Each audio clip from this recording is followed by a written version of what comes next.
कहा जाता है हर गांव की अपनी एक कहानी होती है।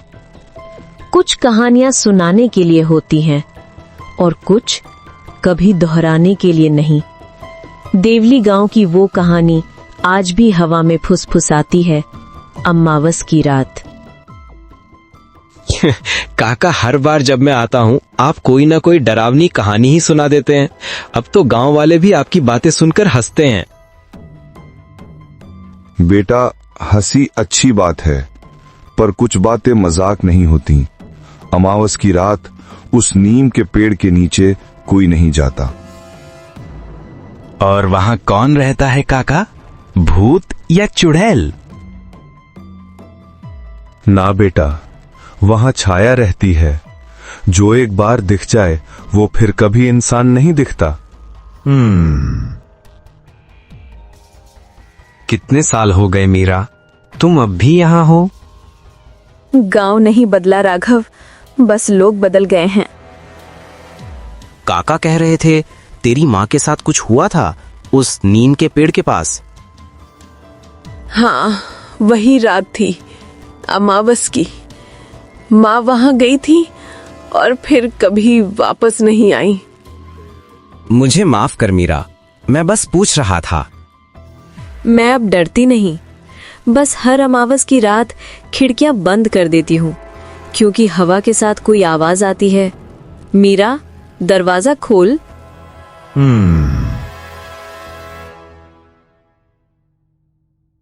पंडित जी, ये नीम का पेड़ और छाया की बात क्या सच है? बेटा, हर आत्मा झूठ नहीं होती। कुछ मौतें अधूरी रह जाती हैं और जब तक न्याय नहीं मिलता आत्मा बंधी रहती है उसी जगह। तो हो आत्मा कौन है? मीरा की माँ वही आत्मा है। वो सच जानती थी जो बाकी सब छिपा रहे थे।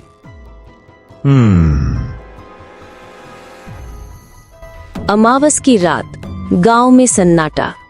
राघव लालटेन लेकर झील के किनारे पहुंचता है। कोई भूत भूत नहीं होता, सब बस कहानी है। हवा अचानक रुक जाती है। लालटेन की लौ कांपती है। झील से एक धीमी आवाज आती है, राघव लौट जा, राघव लौट जा। कौन है वहां? दिखाओ खुद को। झील के पानी में एक औरत की परछाई नजर आती है। लाल साड़ी, लंबे बाल, चेहरा धुंध में। उसके पैरों के पास कुछ गिरता है, एक टूटी हुई चूड़ी। ये तो मीरा की माँ की चूड़ी है। मीरा, मैंने कल रात झील के पास किसी को देखा और ये चूड़ी मिली। क्या ये माँ की है? वो अब भी वही है। वो हमें कुछ बताना चाहती है। तो चलो आज रात उस सच्चाई को खोजते हैं।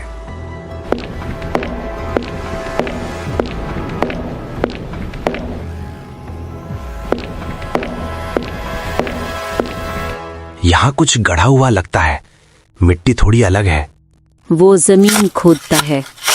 अचानक कुछ पुरानी हड्डियां और साड़ी का टुकड़ा निकलता है। माँ,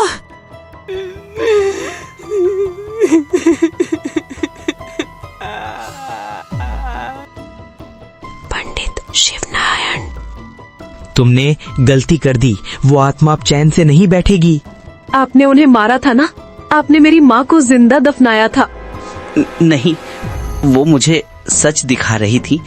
मैं डर गया था, मुझे माफ कर दो। हवा तेज चलने लगती है। नीम का पेड़ जोर से हिलता है। पेड़ से एक धुंधली आकृति उतरती है। मीरा की माँ की आत्मा।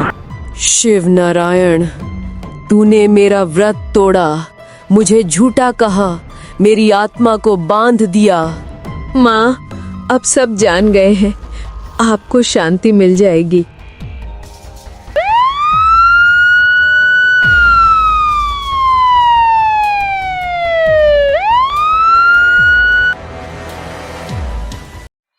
अब माँ को शांति मिल गई। हाँ, और अब इस गांव को भी। देख बेटा, मैंने कहा था ना, अमावस की रात डरावनी नहीं होती, बस अधूरी होती है।